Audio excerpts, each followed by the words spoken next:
So hi all, welcome to my YouTube channel CodeML, and today's topic for our discussion would be NumPy, that is numerical Python. So what is it? Today's agenda would be we'll be discussing in great detail that how we use NumPy and what for all reasons we are using this module or library. We in this Python we'll be learning that what this library is basically used for. So without any delay, we'll be starting. And yes, you can see on the screen, I have written a little bit intro on NumPy. So what is a NumPy? NumPy stands for numerical Python. Okay, and it is a package or a library of Python, which helps in storing and creating and doing operations on a structured data set. Okay, so what all the operations, if suppose some mathematical or some logical or some true false conditions which we need to check.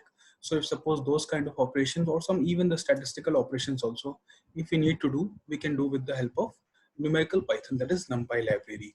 Okay, so it is a really a very important package, and I have tried what all the operations which we do in our daily lives. I've tried to cover all of these. Okay, so now what it is used for, as I've already told you that it is used for performing the mathematical operations, and what all the operations we can do with the help of NumPy, we can do with the help of that. That means suppose if we need to do a addition subtraction in the data set which is already stored, we can do with the help of NumPy. Okay, so in what form, in what type the data is stored, which we can do the operations using NumPy is arrays, like, vectors which are also known as one-dimensional array.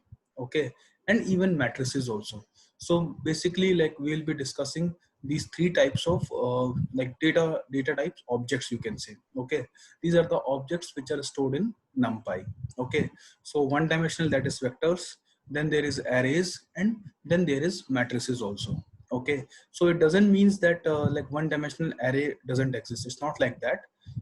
Just to differentiate, we are saying that okay, vectors are one dimensional only, and arrays and matrices can be multidimensional or even single dimensional as well. Okay, so here okay, now you, if you need to check that okay whether the library or this NumPy package is already installed for you, what you can do is you can just write over here, as you can see on my screen. You can just write import NumPy. Okay, and if you execute this command on your Jupyter notebook, if it is successfully executed, that means without any errors, that means the package is already installed. Okay, and if suppose if you don't, if it is showing throwing some error that okay the package did not found, or if you're finding some any other type of error, then what you can do is you can type, I will be sharing on my screen. You can just type anaconda prompt. You can see it will come like this command prompt screen. Just click it and it will take you to the path where the anaconda has already been installed. Okay, so you can go to that part. Like for me it is installed in under my username. So under beneath that, what you can do, you can just write pip install numpy and hit enter. So if it is not installed, it will download the subsequent packages and it will install for you, or else what it will do is it will just say the requirements already satisfied. So you can see for me, since the package has already been installed, for me it is showing as requirements already satisfied. I'll be just exiting from it. Okay, so that was it for to check that whether the package has already been installed or not. So here, for what reason I have included these examples, I will just tell you. See, for what reason we use NumPy package, for that reason only I have written two examples over here and shown you, so that you can understand it. Okay, for what reason NumPy has been used or developed in Python. Okay. Okay, so this is our first example where what we're doing is we are calculating the marks using the percentage list. That means in for the students we have already have for these are in the percentage marks, we have percentages of 5 students. Okay, and total marks is 500. So if suppose we need to know that, okay, what are the obtained marks, okay, so then I have applied just the formula, that is percentage marks into the total marks, that is this 500 upon 100. This will give you the obtained marks for each student. Okay, so I'm just doing a shift enter over here. Okay, that has already been stored. This is a list, right? This will be a list. If you want to check, you can check over here. Type ECT marks. You can see that this is stored in a form of list. Data type is list for this percentage marks.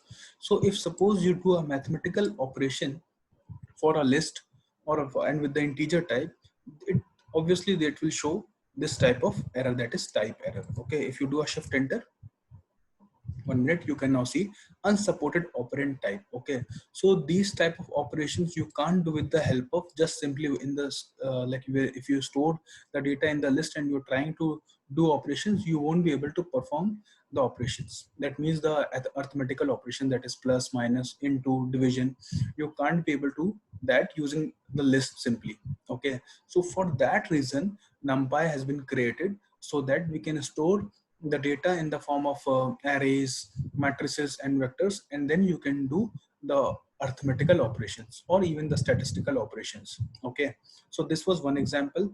Now I will try to show you with the help of NumPy how we can do this. So I've imported the package NumPy. This is our alias name NP. I've given the same data set, and what I'm doing, I am just converting this list into the NumPy array format. So how you do a convert data into a NumPy array? You will be just simply writing np.array, and in the parenthesis, see, this is the function I'll be mentioning in the comments, that is np array. So inside this, either you can simply pass the values in the square brackets, it will create the array for you. So suppose if you are passing one square bracket, that means one dimensional, two square bracket, that means two dimensional, and then subsequently three dimensional and four dimensional, and greater as many number of square brackets you will be providing, that many number of dimensionality arrays it will create. Okay, so this was np uh, array function. Okay, np.array function. Okay, so firstly what I have done is I have created this, I have taken this list and converted into array, and even same for the total marks also. And now I am doing the same operation, that is percentage marks into total marks upon 100. What I have stored in the result, that is percentage array, total array. So with the help of, suppose if I do a shift enter. Okay, I have not executed this, that's why it is showing like this. 1 minute.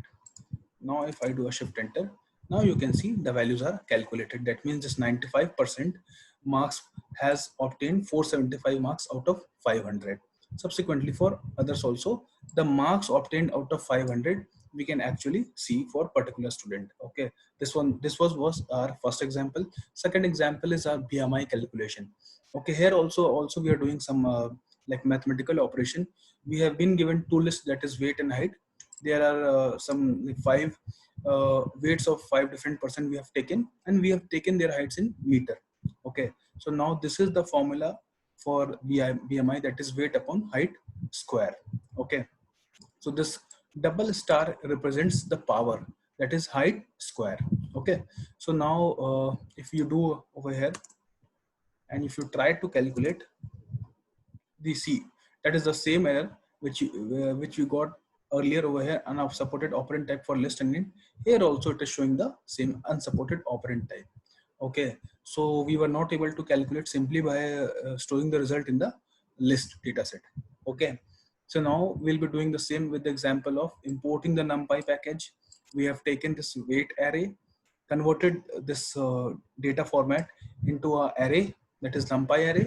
Same for the heights also we have done using the NumPy array, and now we are calculating the BMI. And this is a round function what it will do is, I have given the formula, that is height, that is a weight array upon height array square, and then we are rounding it to two decimal places. Okay, so two decimal places mean after the decimal there will be two digits. Okay, like 25.76, 25.78, 5.72, 72, that means it is rounding to two decimal places. Okay, So now and finally I am doing a print of BMI. Okay, once again I have not executed this and see, so it has rounded. All the values are up to 2 decimal places and not beyond that. 45.0. So here you can see weight array is 45 for the fourth position, and here it is 1. So 45 upon 1 square, that means the BMI would be coming as 45. That's why it is showing us 45 point. Okay, so I hope you are clear with now with the NumPy usage. That means for what reason the NumPy library has been built. Okay, so now I'm showing you the first example, that is how we create a NumPy array. So using this simple this function, that is NP array, and 2 square brackets for 2-dimensional array. Okay, so first will like first set will be like 1 2 3 4, and in the second we have elements 5 6 7 8. So if you do a shift enter, you can see it's a 2-dimensional array. Okay, with two with these are 2 rows and 4 columns. Okay, so these are 4 columns, that is 1 5 2 6 3 7 4 8. These are columns and these are rows. Okay, so this was like how we are creating using the np.array function. Okay, and the number of brackets, what it will be, it will show us that okay, these many number of like dimensions are there. Okay, so this is again a 1-dimensional. Okay, so you can see I have also shown you the type for this, and if you just want to print the 1-dimensional array, it will be like this: 1 2 3 4.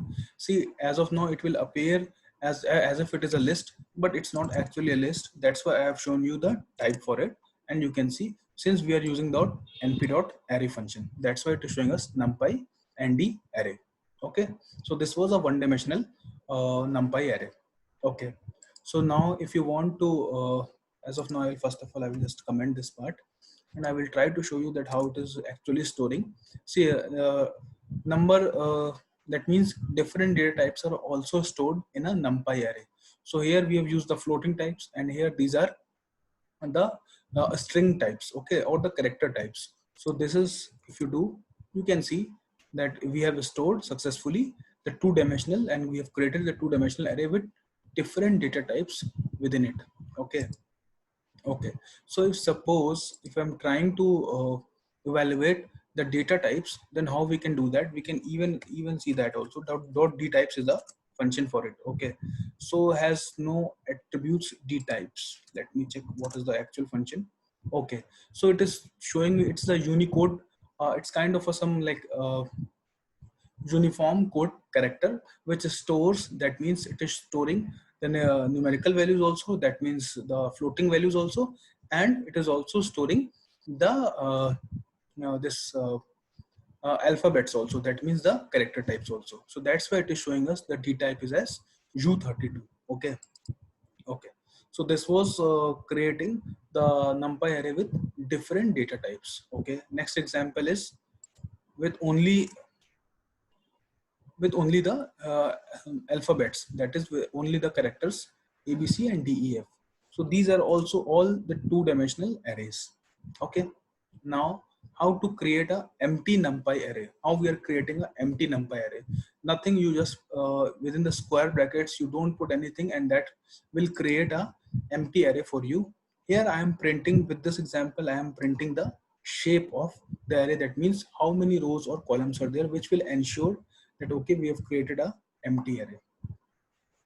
Do a shift enter, it will show you nothing, that means 0 rows and no columns. Okay, so and if you're trying to print, see, dot shape function will tell you like it is also used for checking the data types, that means the shape of data frames as well.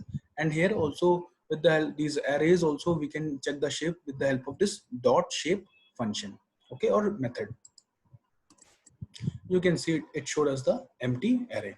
Okay, so what is a full array? Suppose if you want to create an array with all the elements of the same value, that means if you want to create an array which has all the elements like 1 1 1 1 or 2 2 2 2 or 3 3 3 3, so that it will create with the help of this dot full, that is np dot full method will create a array with all the elements as similar.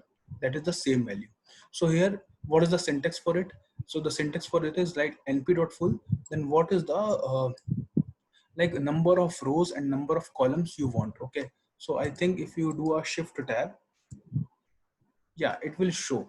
So np.full, then this is the shape, this is the shape, and this is the fill value for what, like up to what value you are wanting. That means what value you are wanting in all the rows and all the columns of that array. Okay, so here 2 comma 2 is the shape, that is two dimensional, and 7 is the value which you want to fill. So if you do a shift enter, you can see 7 7, it's a two dimensional. If you write zeros, so will it create? See, it created with the zero value also. Okay, so this is the dot full method of numpy. Okay, creating a one. So see, if you want to create a array which has like all the values as one, so either you can do using this np.full, and you can write mention over here one, or also there is a method that is np.once. So this is the method np.once, and you just need to like explicitly mention that okay, how many rows and how many number. That means you basically need to give the shape, and it will create the shape for you. So if suppose if I try to give over here 2 comma 3, will it create? See, it has created. 2 is the number of rows, that is, and 3 columns. 1, 2, 3. So even it's not like mandatory. It's not a mandate that you need to only create the square matrix or square vectors or square arrays. It can be irregular shape also. That means more number of rows, lesser number of columns, or more number of lesser number of rows and more number of columns. So if suppose if I give over here 4, so will it create? See, now you can see 4 number of rows and 3 columns. Okay, so this was the np.once method. Zeros also, there is also a zeros here also. This will only accept the shape, and zeros will fill, or like explicitly it will fill the values as 0. Okay, so this is np.zeros. Now if you want to create a evenly spaced values, that means you want a set of values in an array which have equal number of step size. Step size means the value, suppose like 2, 4, 6, 8. So if you have like these values, that means the step size is 2. So there's a difference between the two values. So here I have created, see, there is a function, there is a method that is np.arange. So arange, what it will do, it accepts, I will show you with the help of shift tab. It will take the first value as a start, that okay, specify the number from where and the array value should start. So I have given as 10. Stop. Where it should stop, I have given as 45, and step size is 5. So that means it will be starting from 10, and the step size is 5. That means 10 plus 5, 15, 15 plus 5, 20. So these, that means 10, 15, 20, 25, these would be the values for the arrays. And where it will stop? It will stop at 45. And 45 is not inclusive. That means the stop value which you are giving, it is not inclusive. Okay, so if suppose this set of, suppose if you want to include 45 also, then here you need to mention 6, that is 46. If you mention over here 46, then it will include 45 as well. So here just I simply want to say that the stop value, it will not include. Okay, so let it be 45, and this is our np.arange function. Okay, now coming on to this linspace. So linspace, what it does is it will include those result set also. That means, let me show you this, the syntax for this also. You do a shift tab. So here you can see that okay, start, stop, num, endpoint. These are the parameters which you can see. And if you want to check the detail, you can scroll down and you can check what all the uh, attributes and what all the values it accepts, and what we should give inside it. Okay. So linspace is also one method which will actually provide the values, and here also it accepts the step size. Okay. Here you can see 0, 4, 8, 12, but here you can see that even 12 has already also been included. Okay, and once again we will do a shift tab, and we will check that okay, whether it is start, stop, num, endpoint.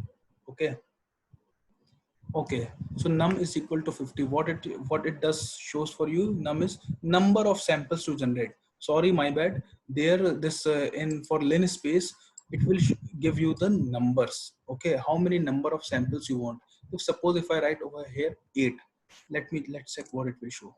Now it is showing me 8 samples within 0 to 12 range, and both are inclusive. So 0 to 12 and 1, 2, 3, 4, 5, 6, 7, and 8.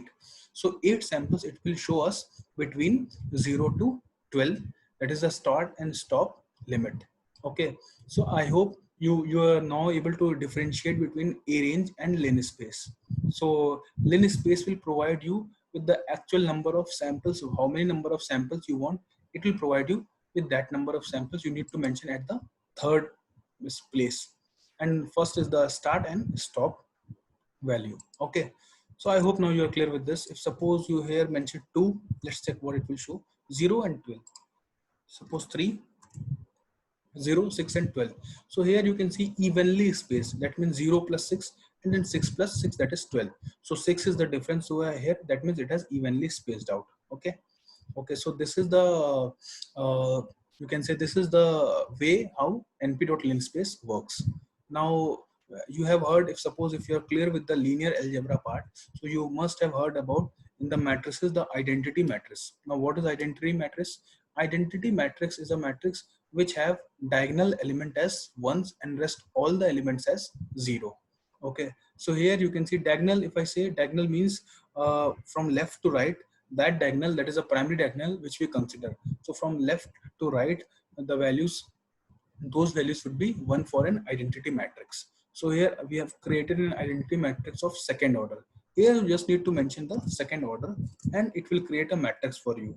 You can see from left to right the diagonal which is going, these all elements, that means these all values are 1, rest all the values of this identity matrix is 0. One more interesting property I will tell you about this is, if you try to multiply a matrix with the identity matrix, you will get the same matrix. Okay, so this was one thing. So this is a identity matrix, how you can create that with the help of np.identity method. Okay, so now coming on to how we use and how we do a data set loading with the help of numpy. So we have we have a method that is np.loadtxt. This we use for loading the data set from a text file. Okay, so np.loadtext, we have given the path. Okay, we have already the data.txt file is present. Okay, and first let's check that, okay, what all the values are there. Skip rows is just for like excluding the headers, nothing else. And unpack is equal to true. It will like provide the elements in the form of like the arrays. Okay, let me show you that, okay, how the data is stored. You can see in our data, the data in our data file, the values are stored like this. So it will skip the first row. That's why we have written as skip rows equal to 1. These are the values in these columns. Okay, coming back to our Jupyter notebook. So the type of X, like suppose if I need to show you that, okay, what all the values are stored in X. So firstly, I've shown you the type of X. So the type of X is the NumPy array. And what are the values are print? The first column values are printed in X, or are stored in X. And how it is stored? It is stored in the form of NumPy array. Okay. So if you can, if I show you again, 1 minute. 147, the column 1 values are stored in X, then these are would be stored in Y, and these would be stored in Z, that is 369. Okay, so let's check that, okay, what is stored in Z. 369 are the values stored in Z. So using the np.loadText method, what you can do is you can load the text file data. Okay, so with the help of the shift tab, you can see what all the other parameters this load text takes in, and whatever details you want, you can just check over here. Okay. Okay. So now coming on how we are going to save the data set. Suppose if we have some data, like suppose I'll show you with the example over here. I've imported our package NumPy, and I've created an array that is a two-dimensional array with 3 columns. Okay, and now I want to store this into our variable, that is my date. And now what we'll be doing is we'll be storing this variable into a text file, okay, as an output. Suppose, okay, so now what we'll be doing, we have a method that is np.savetxt. So whatever path you need to mention, and with the file name you can mention in the file path. And this is our first parameter, that is the file path with the along with the file name, and what value, that means what variable you are storing and giving it as an output and storing it into the text file, you need to mention as our second parameter, that is second attribute. And if suppose you need to mention the delimiter, that means after like after values, between two values there should be a separator, either it should be a comma or either it should be a space, you can mention that as well. And you just need to do a shift execute, shift enter. Okay, so let's check that whether at our desktop this file has been created or not. Now you can see the test.txt has been created. And if you do a like this, you can see 1 2 3 4 5 6. See here, the data has been stored in the exponential format. So the formatting we can do with the help of different like methods and different attributes which we can give over here. I've just shown you the simplest example to how to save the output of like what we have the values in our like Python interpreter and in our Jupyter notebook, how we can save it in our text file as an output. Okay, so this was saving the data set with the help of NumPy. Now we'll be doing the mathematical operations with the help of NumPy. So what we have done, we have created two arrays, like one, these are two one-dimensional arrays, and what we'll be doing, we'll be performing all the mathematical operations, that is addition, subtraction, multiplication, division, and even the remainder also. Okay, so addition is very simple. I'm just doing a shift enter, and you can see, I will just show you the example. So how it actually does a like array addition. So first element with the first element of the second matrix, that is first element of first array plus first element of second array. So 8 plus 2 10. So this is our if I say like this, if I just do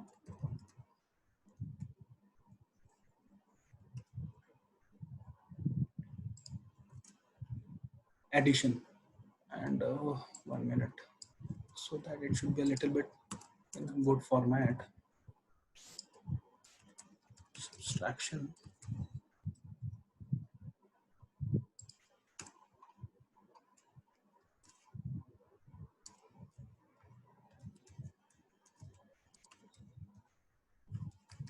multiplication as well.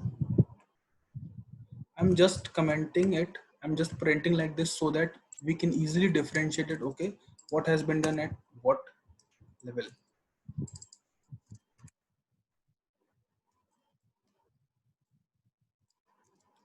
Last is remainder. Okay, so now, okay,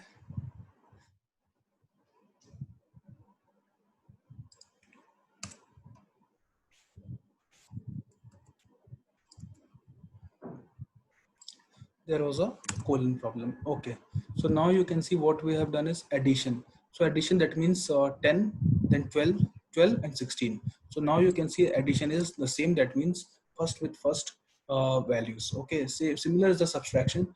Here what I've done is, since the y matrix, that means the y array is greater than x, that's why I have subtracted x from y. Okay, so that's why I have mentioned y first and then x, otherwise it will give the negative values. So if firstly I will show you like this, okay, 8 minus 2 6, 8 minus 4 4, and it's like that. And if even if you will be mentioning like this, then also it will have no issues, it will just give the minus sign, that is minus 6 minus 4 and 0. Similarly the multiplication, division, and in the case of remainder, what it will show, like for with the help of 2 8 by 2, that means it will be completely dividing. Okay, that's why it will not show any remainder. Okay, but if suppose if I write over here 7, suppose, so what it should show, it will show as the reminder, that is 3, I guess. Yeah, you can see for a third set, that is 4 and 7, 78 by 4, 1 times it will go and 3 will be the remainder. So it is showing us 3 in the remainder data set. So I hope you are clear with that how we are doing the NumPy mathematical operations with the help of NumPy arrays. Second example, okay, I think I have already covered all these mathematical operations. Now, how we do a slicing operation with the help of NumPy. We have again created the same X NumPy array, one dimensional, and what we are doing is we are doing a slicing operation. So in slicing operation, we do like with the help of within the square brackets, we mention a range with the help of colon. Okay, and from first index till the third index, we are trying to fetch the values. Okay, so if I do a shift enter, what it is doing is 4 comma 4. That means first index. This is the first index, second and third. Third will not be inclusive, so till second index it will fetch. So this is our 2, 4, 4 and 8. Sorry, that is this is our X value, and what it is printing from first to 3, it is 4 and 4. That is first and second. Third index is not inclusive. And what here we are doing, we are not specifying any value. So to the left of the colon, so that means it simply means 0. So this notation is actually equivalent to 0 colon 2. So these both will give us the same values, 2 comma 4. That means starting from 0th index, that is the first point, till the second index, that will be not inclusive. Okay, so 0 and first, that is 2 and 4. So I hope you are clear with the slicing operation with the help of NumPy. What is indexing? Here we simply mention the index which we need to fetch if we are seeing the full NumPy array. So I have created this two-dimensional array, and firstly we are printing this y, and second what we are doing is we are mentioning the explicitly we are mentioning the index. Okay, so what does this mean? Okay, so I will try to show you with different examples. Firstly, I will just fetch y1. So you can see y1 what it will give. Y1 is giving me 0. See, it will in the two-dimensional, it will take this is as the first index and this as the second index. Okay, that means this is the 0 and this is the 1. Okay, in two-dimensional arrays, and within one, now if suppose if I give suppose 3, if I give 3, what it will show? It will give us 7. Why? Because see, for y1 what it gave, for y1 it gave us for y1 it gave us 4, 5, 6, 7. That is the second second row, and this will firstly give us the row, and if you mention some of the other index like this, it will give us the column also. So for second, that means the for first index, that means for the first row, this is our 0th row and this is our first row, and within first row, what is the third index? 0, 1, 2, 3. That's why it has given us 7.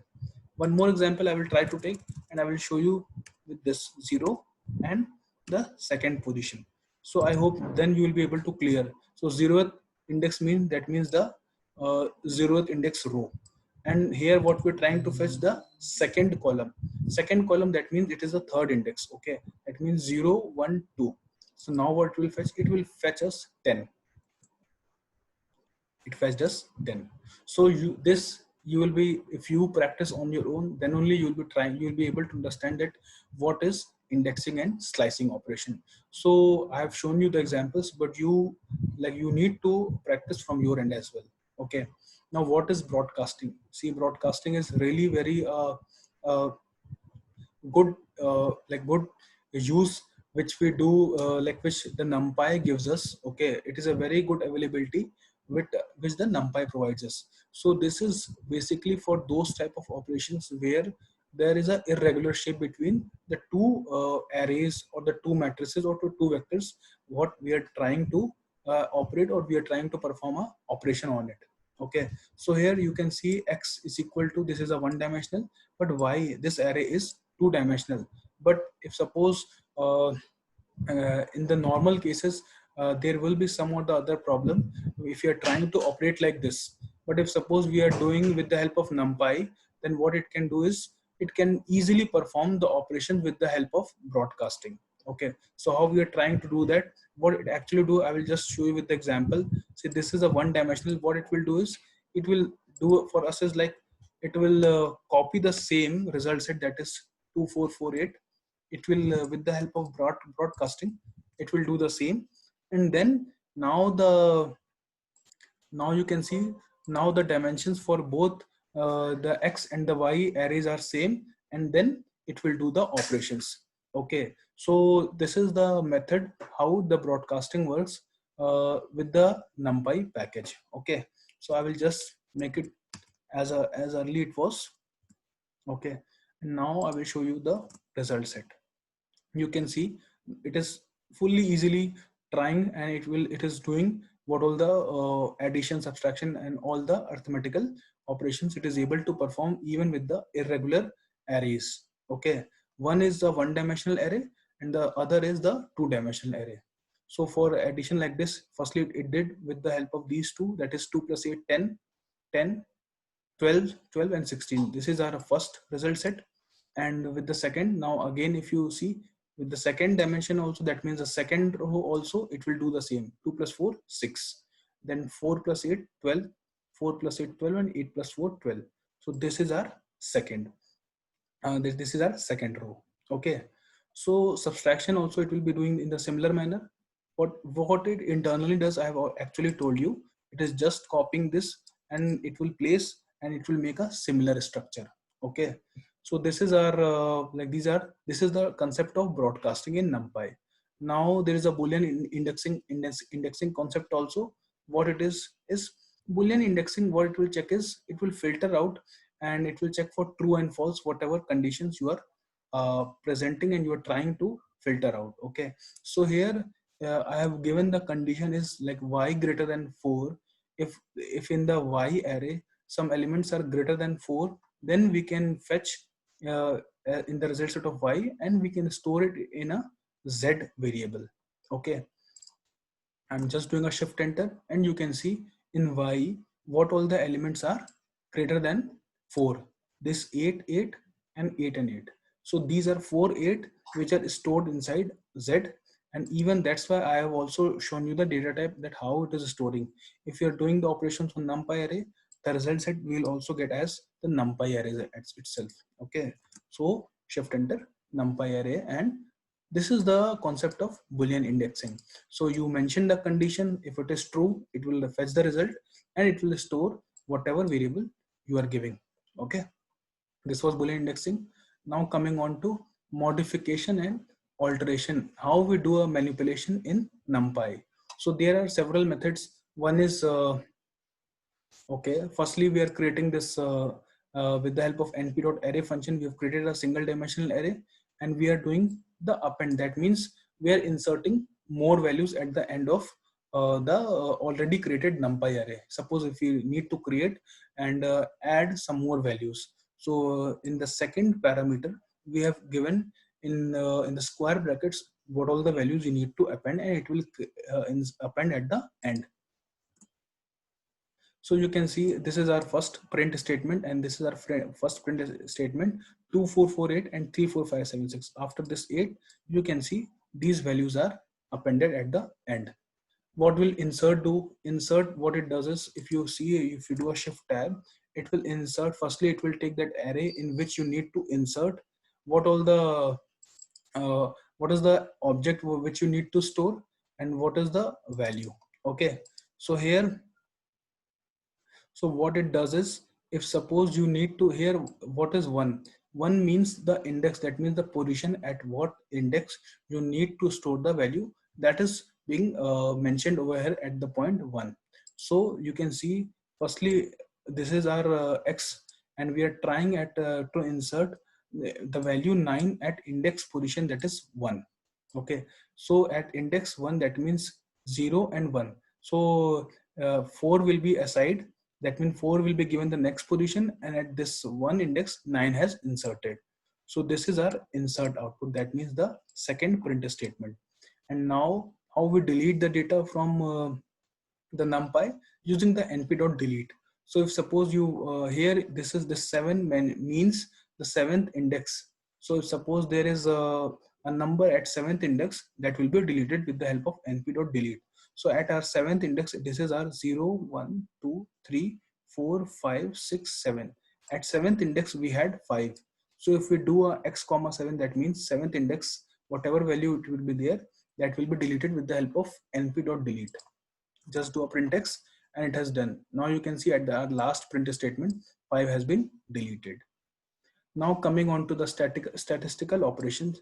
This is our last thing what we'll be discussing for today's agenda. So statistical operations, you would have already read about mean, median, mode, standard deviation, then covariance and variance. So with the help of NumPy, we can also calculate that as well. So here we have a array. We have created a NumPy array with like 10 students are there and they have several marks out of 100, and we have stored in our std underscore marks. So how we can create a mean for that this NumPy array using the np.mean. So with the help of np.mean, we can create or we can calculate the mean of this marks array. Okay. So a similar way, we can, with the help of np.median method, we can calculate the median of the standard marks array. Okay, so this is our print statement. How we create a how do we calculate the standard deviation? There is a method named as np.std. So with the help of np.std method, we can create or we can calculate the standard deviation. Okay, you can see we have created a this method. Okay, and one is this how we do calculate the variance. So these all terms I will explain in a great detail when I'm trying to create and when I'll be creating the statistical series.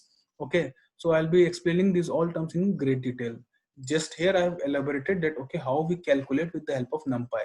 So np.std and np.variance are these two methods how to calculate the standard deviation variance for this array. Okay, and even there is a concept of percentile also. Percentile, that means 25th percentile, 50th percentile, and 75th percentile. So np.percentile will calculate for us that value, how, like what we mention and what we from what list or from what arrays we need to calculate. Okay, so these are all the print statements. So these are all the statistical operations which we can calculate with the help of NumPy. And finally, this is our iterating over NumPy array.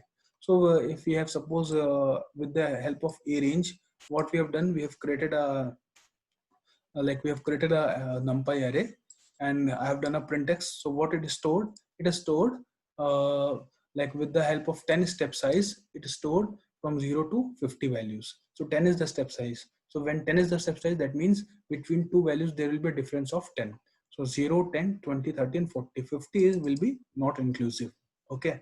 So I've printed x, and with the help of this for I dot, there is a method that is np.endDater. Okay. So with the help of this np.endDater, and you need to mention the NumPy array inside it, and it will just do a print statement, and it will iterate inside the NumPy array.